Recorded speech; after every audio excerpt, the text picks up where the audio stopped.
अस्सलामुअलैकुम dear viewers, ख्वाबों की ताबीर के आपके फेवरेट चैनल ड्रीम इन्फो से मैं हूं शब्बीर अहमद। हमारा आज का टॉपिक है ख्वाब में गाजर देखना। अगर किसी भाई बहन ने ख्वाब में गाजर देखी है तो गाजर अपने रंग की वजह से गम, तकलीफ, अंदेशा, बीमारी है।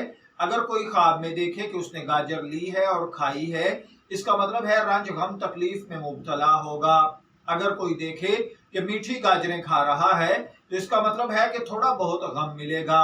अगर कोई देखे कि गाजर और गोश्त मिलाकर पकाए हैं तो इसका मतलब है कि नफा हासिल होगा, लेकिन सख्त मेहनत करना पड़ेगी। अगर कोई शख्स ख्वाब में देखे कि वो गाजरें खा रहा है, गाजरें खाना बीमारी है, भुनी हुई गाजर का देखना अच्छा नहीं है। मैं दुआ गो हूँ अल्लाह ताला आपके ख्वाब को आपके लिए अच्छी ताबीर अता फरमाए।